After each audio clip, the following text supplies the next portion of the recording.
قال المؤلف رحمه الله تعالى ونفعنا بعلومه في الدارين آمين. باب من وصل رحمه أحبه الله. Bab pada menyatakan barang siapa bersilaturrahim, Allah Ta'ala menyintainya.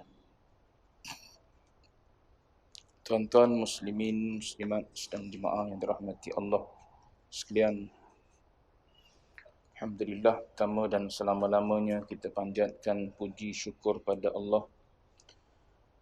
Dengan izin taufik hidayah Allah Ta'ala jua, pada malam ini kita sambung lagi bacaan kitab Al-Adabul Mufrad, jilid yang pertama versi terjemahan.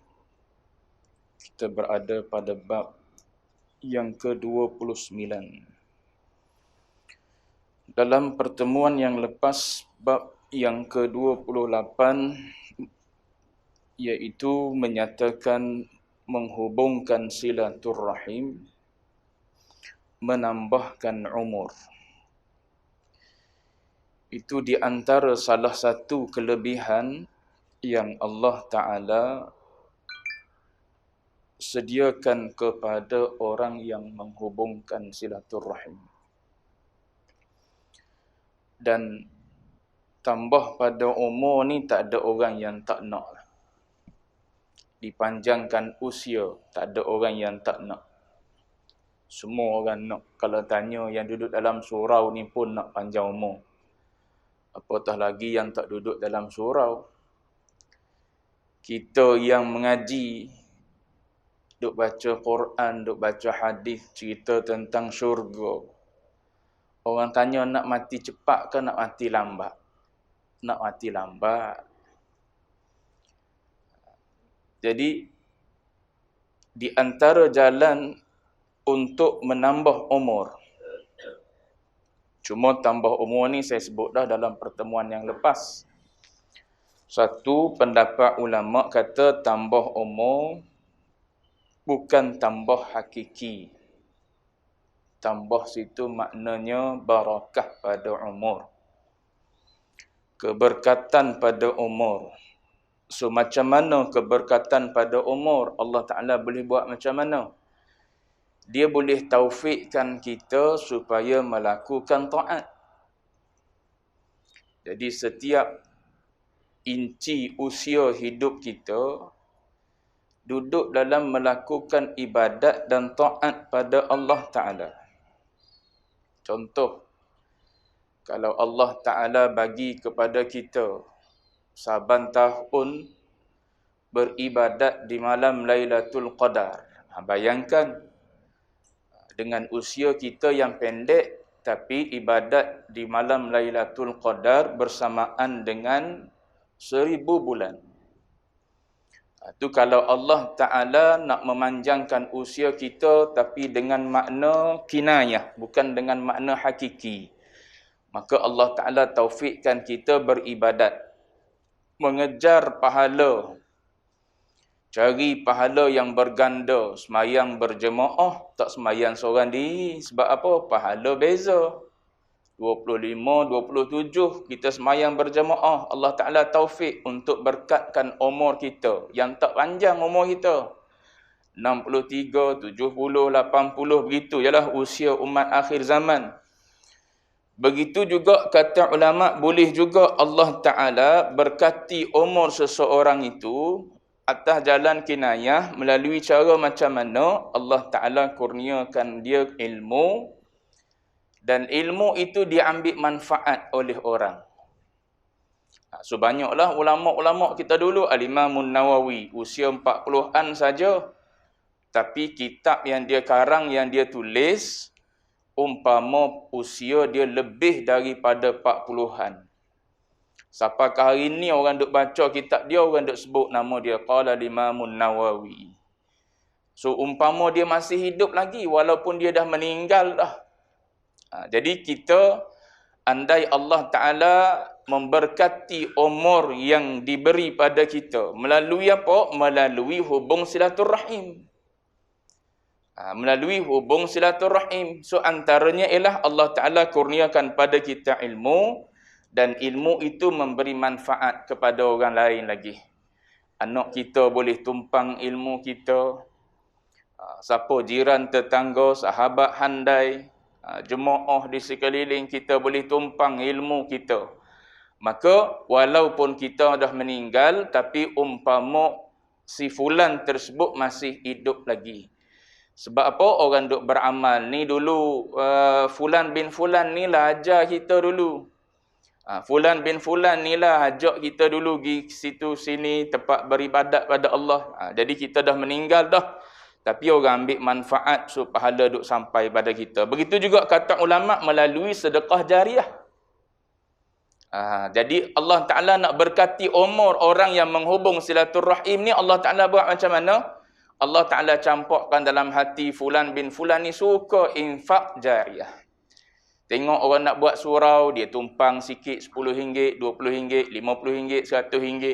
Tengok ada lain pula tempat nak buat jariah, dia bubuh RM10, RM5. Tak banyak pun tak apa, janji ikhlas pada Allah Ta'ala. Selagi mana orang duk guna barang yang kita infak, barang wakaf yang kita infak tersebut, pahala jariah duk berlari sampai pada kita. Walaupun kita masih kita dah berada di dalam kubur. Begitu juga kata ulama, antara jalan Allah Ta'ala berkati umur orang yang hubung silaturahim ialah dengan cara Allah Ta'ala jadikan orang tersebut meninggalkan orang-orang soleh di belakang dia. Siapa? Anak. Tinggal anak soleh. Itu hasil usaha kita. Itu anak soleh. Kalau kita tak soleh, macam mana nak ajak orang jadi soleh? Kataan soleh pun kita tak faham. Kita tak erti soleh itu apa benda. Macam mana kita nak ajak orang pada soleh? Bila kita soleh, kita tahu apa itu soleh, kita ajak orang pada kesolehan, maka ramai orang yang jadi soleh dengan sebab kita tinggal di belakang selepas kita mati, maka itu di antara barakah umur kita.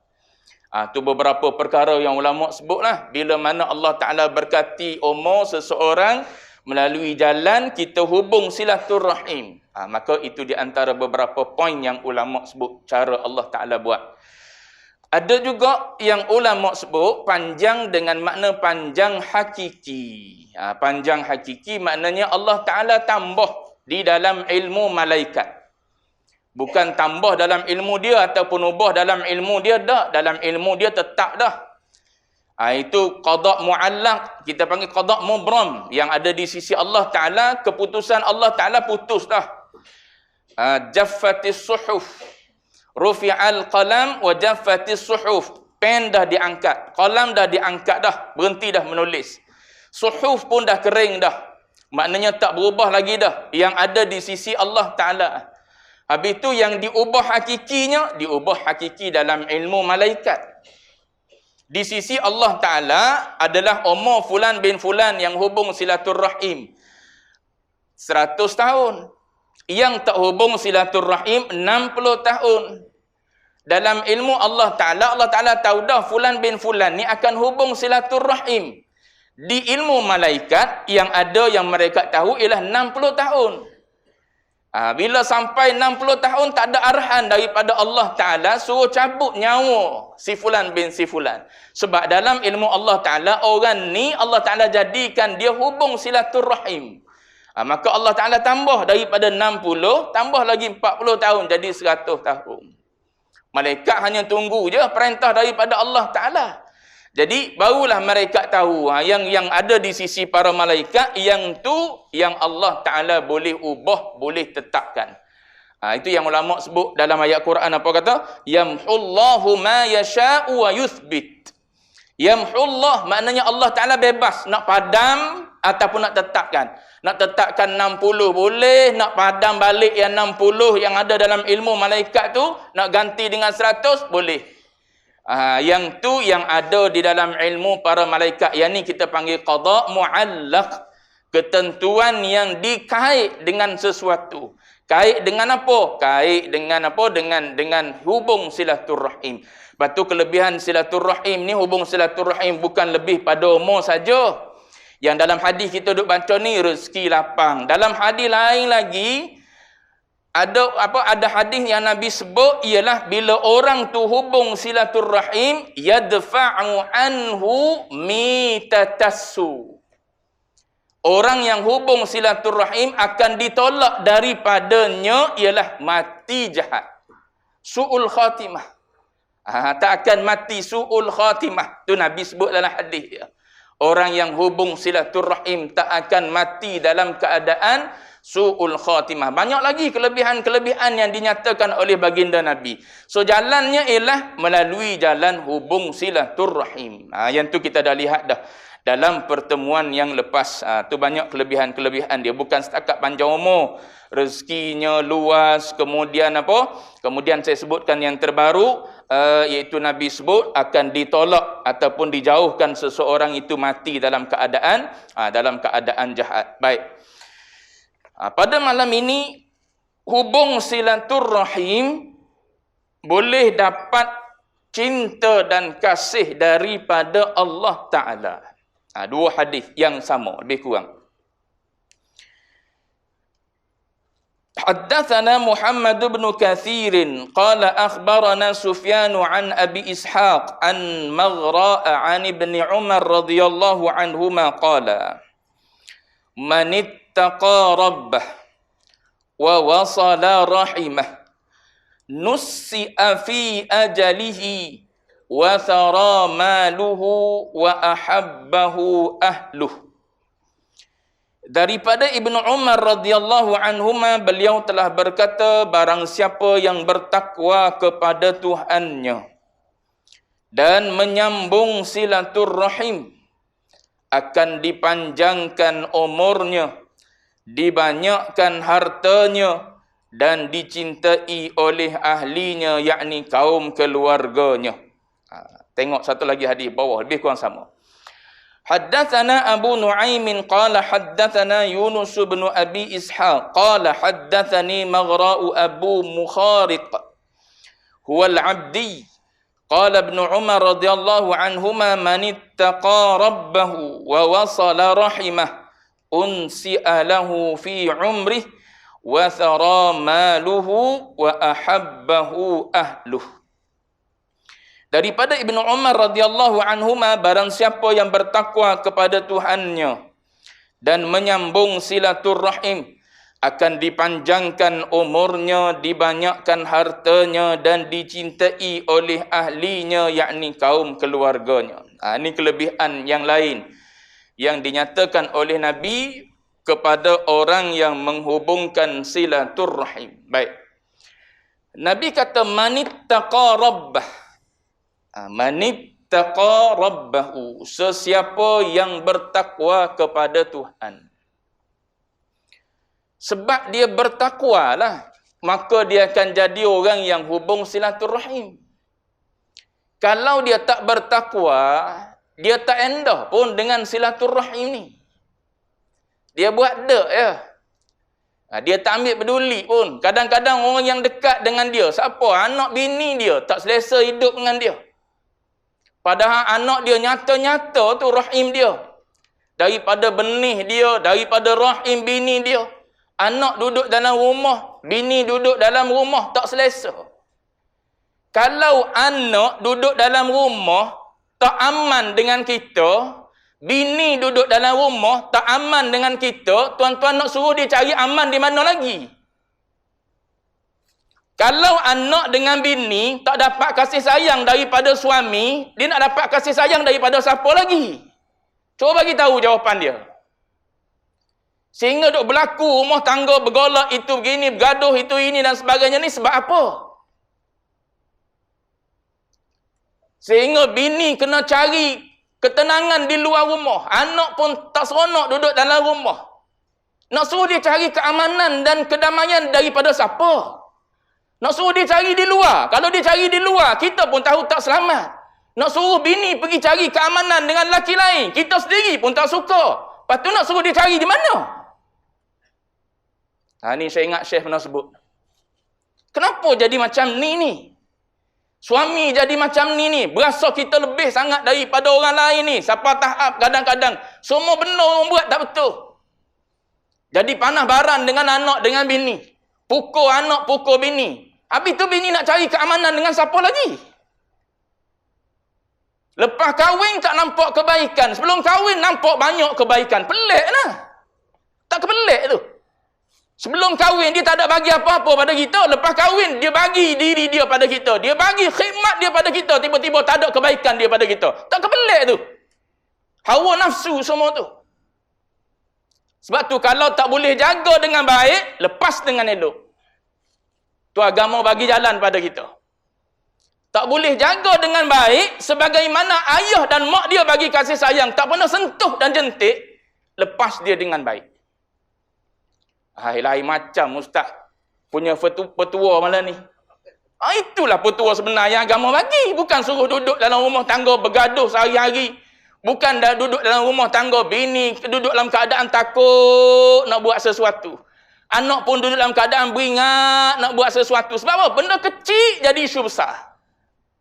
Sebab apa? Perangai ayah lah rolik. Rolik, saya sebut contoh rolik ni. Kok ada juga perempuan yang jenis macam tu pukul suami, tak tahulah. Roliknya mari di kita.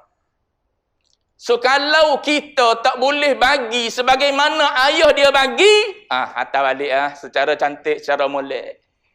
Sebab tu saya sebut tadi, pelik kalau kita tak nampak. Dulu kita duduk seorang diri kita, baju kita basuh sendiri, makan kita cari sendiri, kita masak sendiri, tiba-tiba kita duduk dengan dia, dia tolong gosok baju kita, dia tolong masak pada kita, tak ada kebaikan dia, tak kepelik tu. Kalau bini perangai gitu, sebelum kita kahwin dengan dia, 5,000 gaji kita seorang pakai, 5,000 kita kahwin dengan dia, 1,000 kita bagi kat dia, tak nampak baik suami, tak kepelik? Pelik lah. Putus silaturahim duduk dalam rumah tangga, tak kepelik? Kenapa jadi gitu? Penyakit penyakit batin. Zahir tak nampak. Sebab apa? Sihat segar bugar. Sebab segar bugar tu yang duk pukul orang tu. Pukul anak, lempang anak, pukul bini, tendang bini. Ni saya cerita ni pengalaman setengah-setengah. Perempuan bagi tahu tentang rumah tangga dia. Kenapa jadi macam ni? Ni masalah masalah rahim. Masalah diri kita sendiri bila tak ada takwa pada Allah Ta'ala. Sebab tu Nabi kata bila kahwin selesai separuh daripada agama.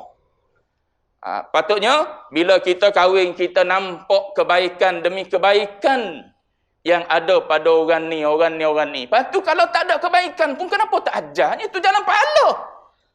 Ajarlah. Dah kita orang pandai kan? Dah kita orang alim, ajarlah. Bagi tahu pada dia elok-elok. Kau tak boleh cakap elok-elok. Tak kira siapa-siapa lah. Tak boleh cakap elok-elok. Kena cakap mesti suara tinggi. Mesti marah-marah. Mesti jerit-jerit. Mesti tengking-tengking. Itu kau cara selesai masalah. Siapa ajar? Tu masalah jiwa kita tu. Cari ubat. Tak ada di farmasi tu ubat tu. GHKL, IJN, tak ada ubat tu. Mana duduk? Dalam agama ada. Surah ada, masjid ada. Pergi cari di masjid, cari di surah ubat tu. Dapat di masjid, dapat di surah. Daripada jiwa jahat, akhirnya jiwa jadi cantik. Sebab kita ngaji. Ngaji baru teori. Ngaji baru teori ni, duk cerita ni teori ni. Buat tak tahu lagi ni. Duk cerita ni teori, ni falsafah ni. Bila kita buat, barulah dia jadi ilmu. Ilmu berhajat pada amal. Tu nak sebut contoh. Kadang-kadang dalam rumah tangga yang kita hidup, yang kita bina anak kita sendiri, pun putus silaturahim. Sebab tu anak bila dah besar, tak mari jenguk dah mak ayah. Sebab apa? Dulu dia kecil, kita duk ajar dia, jauh. Hilang IQ dengan sebab selalu ditengking. IQ jadi rendah disebabkan oleh anak duduk dalam keadaan ketakutan. Bini jadi murung disebabkan oleh duduk dalam keadaan ketakutan. Ini tuan-tuan ingat benda ni tak berlaku. Kalau orang buat dalam movie, dalam cerita, berlaku. Itu dalam masyarakat kita. Tu baik. Saya nak sebut contoh ya tuan-tuan. Itulah silaturahim yang paling dekat sekali dengan kita. Lepas tu pergi atas lagi, mak kita, ayah kita, adik-beradik kita, tu nanti disebut di depan bil aqrabi fal aqrab. Yang paling dekat dan yang paling dekat dengan kita. Baik. Saya ada seorang sahabat. Saya sebut kisah ni. Penterjemah kitab Haqa'iq Anit Tasawuf. Antara murid lama pada Syekh. Dia cerita, dia dengan saya ni macam daripada zaman sekolah lagi, sekolah menengah kenal. Lepas tu ketentuan Allah Ta'ala, saya dengan dia dari sudut tarikh lahir beza 2 hari. Dia 79, saya 99. Dapat bini sama tarikh lahir. Tarikh lahir bini dia dengan tarikh lahir bini saya sama. Tahun je beza. Dapat anak yang pertama beza sama dengan tarikh saya lahir dengan dia lahir. Ketentuan Allah. Dia cerita pada saya, dia kahwin awal 2-3 hari, saya kahwin selepas pada tu. Dia cerita, lepas daripada 2 kali dia kahwin 2-3 hari. Dia kata banyak kebaikan bini dia. Orang jiwa lawa. Sebelum kahwin tak tahu apa. Mana ada bertemu di Tasik Titi Wangsa macam anak-anak muda sekarang ni.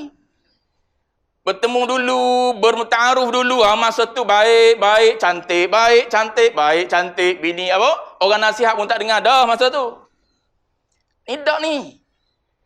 Kahwin tu lah baru kenal. Kahwin 2-3 hari nampak dah kebaikan. Banyak dia kata kebaikan. Sebab tu saya kata pelik kalau lepas kahwin tak nampak kebaikan. Kita buta.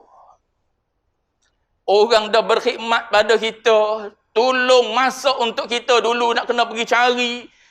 Orang buat macam-macam pada kita. Tiba-tiba kita kata tak ada kebaikan dia ni. Jahat.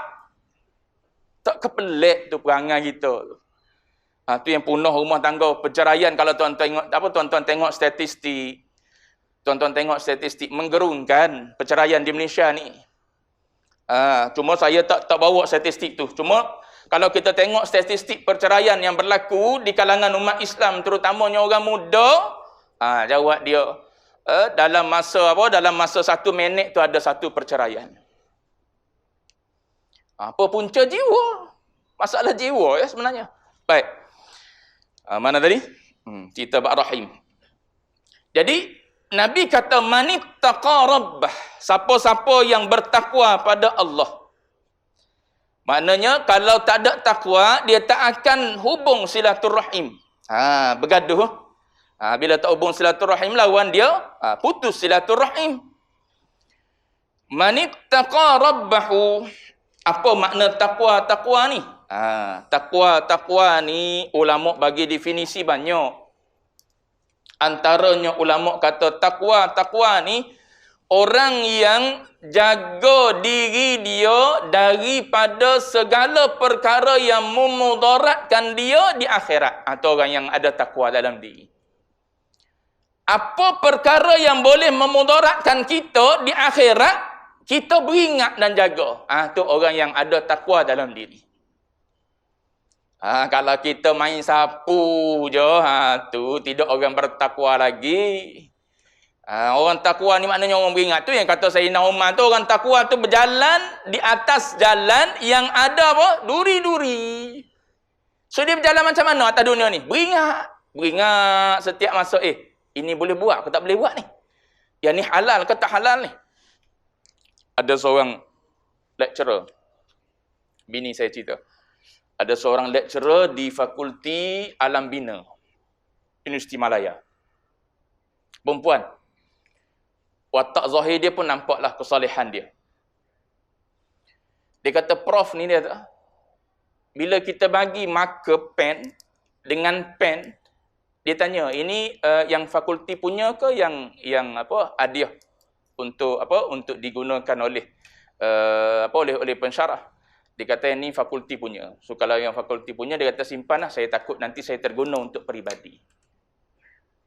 Tuan-tuan nak cari mana orang macam tu? Dalam 100 ada seorang boleh hadi. Dalam 1000 ada seorang boleh hadi. Kita yang duduk di masjid ni pun kadang-kadang tak beringat waktu-waktu kita masuk kerja, kita keluar kerja. Waktu kita duduk di waktu apa di antara waktu kita bekerja tu, apa benda yang kita buat? Orang yang bertakwa ni dia beringat, benda yang aku buat ni halal ke tak halal? Kita lepas daripada buat dulu, barulah tahu yang kita buat tu tak halal. Orang yang bertakwa duduk dalam keadaan beringat benda ni boleh memudaratkan aku tak selepas daripada mati. Tu orang yang ada takwa. Sebab tu takwa benda payah, sebut mudah. Sebut mudah tapi nak capai bukan sesuatu yang sangat senang lah. Kena usaha ikhtiar kita. Baik. Lepas tu banyak lagi lah yang disebut oleh para ulama. Kita nak baca berkenaan dengan hubung rahim. Baik. Nabi kata siapa-siapa yang bertakwa pada Allah, kemudian dia hubung silaturrahim, nussi'a fi ajalih. Satu yang kita dah baca sebelum daripada ni, akan dipanjangkan umurnya. Yang kedua, Nabi kata wa sara maluh. Sara ni maknanya kathura, dengan makna banyak, akan dibanyakkan hartanya. Ni semua kita nak lah kau ni. Umur panjang, harta banyak. Tapi jalan dia hubung rahim. Kemudian satu lagi Nabi kata wa ahabbahu ahluh. Tengok Allah Taala akan jadikan ahli keluarga akan suka pada orang yang hubung silaturrahim. Kita dengan apa? Dengan keluarga orang rumah macam mana? Tu golik nak berlaku dalam masyarakat kita. Dengan adik-beradik boleh jadi okey, ada juga yang tak okey pun. Dengan adik-beradik bini, dengan mak mertua, dengan pak mertua, macam mana hubungan rahim kita dengan dia? Selepas ambil dia jadi bini kita, adik-beradik dia adik-beradik kita. Takut tak jadi gitu. Takut tak jadi. Aku tak suka sangat. Kalau adik-beradik belah mau nak mari. Tapi tak bunyi duk main dalam hati, bergelegak dalam hati. Berasa tak sedap kalau adik-beradik belah sana nak mari rumah kita. Padahal bila kita ambil dia, bukan dengan dia saja kita kahwin. Tuan-tuan lebih maklum lah benda ni, tuan-tuan lebih berusia. Tuan-tuan lebih lebih awal lalu. Tapi ada orang yang macam tu. Dia tak boleh. Dia hanya boleh terima bini dia saja. Adapun adik-beradik dia yang lain, bila nak mari dia mula rasa tak selesa, rasa gelisah, mulalah nak cari alasan itu ini dan sebagainya.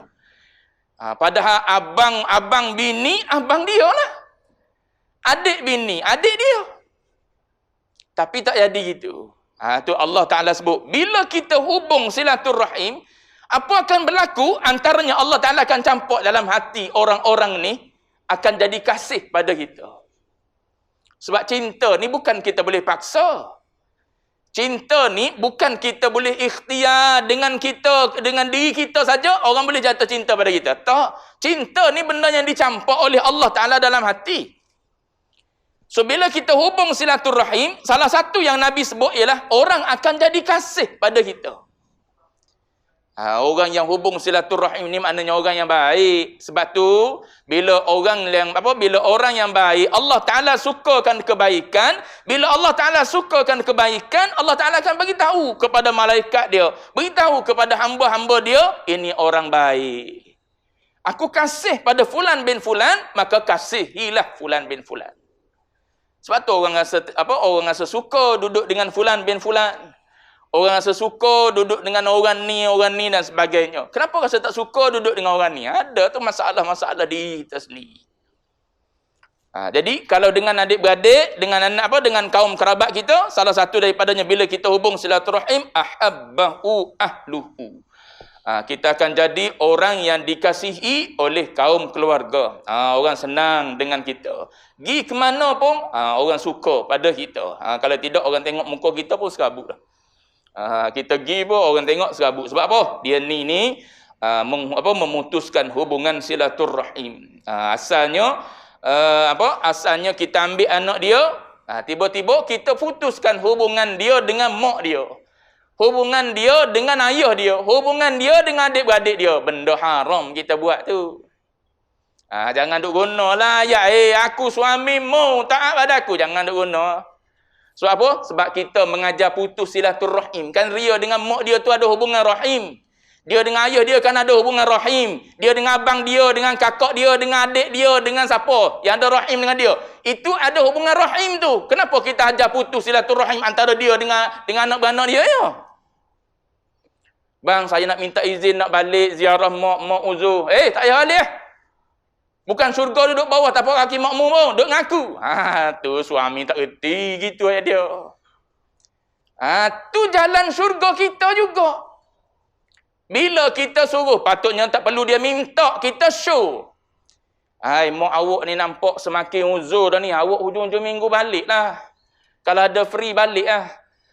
Balik tak apalah, saya beli tiket flight. Awak balik hari Sabtu, pagi Sabtu, mari petang Ahad, bolehlah juga khidmat pada mak. Tu baru betul. Ni dok asyik dok guna dok guna ayat aku suami, syurgamu bawah tapak kaki aku. Padahal kita dok mengajar putus silaturahim dia dengan mak dia dengan ayah dia. Tu tak betul. Ngaji tak habis orang panggil. Ngaji biar habis. Dia nak pergi hubung silaturrahim. Kata kenapa kita nak putuskan? Kita nak ajar dia supaya tak boleh ya? Kita ajar dia biar boleh. Cuma di pihak isteri pula jangan berlebih-lebih. Kita kena pandai lah pula. Dari sudut adab pula dia, dari sudut faham malik itu. Bila masing-masing faham tak ada masalah hidup. Tapi disebabkan oleh masing-masing duk bercakap tentang hak. Tu payah lalu. Dia hidup kalau bercakap berkenaan dengan hak saya. Dia pun cakap hak saya. Hak saya sekian-sekian. Dia pun cakap hak saya sekian-sekian. Payah. Dia nak hidup atas cinta. Sebut dah. Bila sebut cinta, cinta ni memberi. Beri. Beri dan tak menunggu, meminta. Itu cinta. Cinta Allah Ta'ala dibagi. Kecinta Allah Ta'ala pada makhluk diri tak bagi. Banyak benda Allah Ta'ala bagi pada kita. Tak ada yang tak bagi. Yang tak bagi, itulah bagi. Kata Ibn Atta'illah Sakandari. Yang tak bagi pada zahir kita nampak tak bagi. Itulah ainul ata' daripada Allah Ta'ala. Maknanya semuanya adalah bagi daripada Allah Ta'ala. Sebab apa tu? Sebab Allah Ta'ala kasih pada hamba dia. Bila cinta Allah Ta'ala buat dalam bentuk beri, kita ambillah akhlak Allah Ta'ala. Bila kita kasih kepada orang, kita banyak memberi. Beri senyum, beri salam, beri hadiah, beri apa? Beri dalam bentuk ziarah, beri dalam bentuk macam-macam lagi kita boleh buat. Bertanya khabar, macam-macam lagi benda yang boleh kita buat. Tapi kita duk fikir, hak aku tak selesai. Persoalan hak ni tak akan selesai bila masing-masing tuntut. Suami kata hak dia gian. Bini kata hak aku pun banyak engkau tak tunai. Rumah tangga ni separuh daripada duit gaji aku. Kalau gitu gaduh. Sebab tu agama ajar cantik. Cuma kita kadang-kadang bila kita tak faham ataupun kita dengar daripada sebahagian orang yang bagi tahu tanpa nasihat yang betul, maka berjadilah isu dalam rumah tangga. Baik. Jadi kata Nabi, bagi orang yang menghubung silaturahim, Allah Ta'ala akan jadikan ahli keluarga akan kasih kepada fulan bin fulan yang menghubungkan silaturahim itu. Baik. Satu lagi. Babu birril aqrabi fal aqrab. Bab pada menyatakan berbakti kepada kaum kerabat yang dekat. Ini min jihati rahim. Yang ada hubungan rahim dengan kita. Satu hadis daripada Haywah ibn Shuraih. Qala haddathana baqiyatu an Bahirin. An Khalid ibn Ma'dan. Anil Miqdam ibn Ma'di. Anil Miqdam ibn Ma'di Kariba. Bunyi dah. Radiyallahu anhu annahu sami'a Rasulullah sallallahu alaihi wasallam yaqul inna Allah yusikum bi ummahatikum thumma yusikum bi ummahatikum thumma yusikum bi abaikum thumma yusikum bil aqrabi fal aqrab. Daripada Miqdam ibnu Ma'di Karib bahwasanya dia telah mendengar Rasulullah bersabda, sesungguhnya Allah Ta'ala berwasiat, yakni berpesan kepada kalian untuk berbuat baik kepada ibu-ibu kalian. kemudian berwasiat supaya berbuat baik kepada ibu-ibu kalian, kemudian berwasiat supaya berbuat baik kepada bapa-bapa kalian, kemudian berwasiat supaya berbuat baik kepada kerabat yang paling dekat, dan seterusnya yang paling dekat. Yang ni kita tengok dalam pertemuan yang akan datang. Sebab ada 3 hadis.